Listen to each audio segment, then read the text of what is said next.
Yang penting kan ada penegasan bahwa penentuan calon wakil presiden adalah oleh Caimin.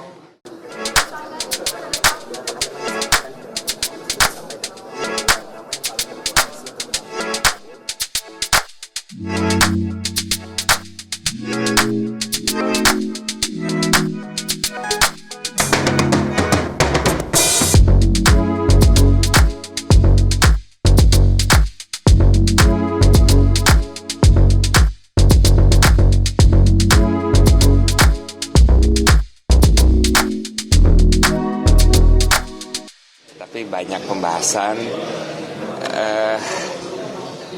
Yang penting kan ada penegasan bahwa penentuan calon wakil presiden adalah oleh Caimin. Oleh Caimin. Dan apakah memang disampaikan di dalam pertemuan tersebut disampaikan kembali bahwa nama yang paling berpotensi untuk mendampingi Pak Prabowo adalah memang Gus Muhaimin?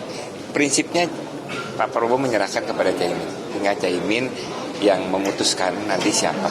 Tapi kan memang dari konteks deklarasi kita akan menunggu momentum yang tepat sambil menunggu koalisi lain juga mengumumkan. Itu aja. Oke.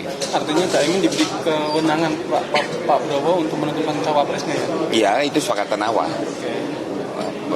Memang bukan soal kewenangan, tapi memang komitmen menjalankan kesepakatan bersama.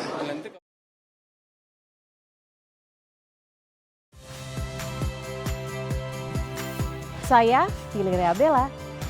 Saksikan program-program Kompas TV melalui siaran digital, pay TV, dan media streaming lainnya. Kompas TV, independen, terpercaya.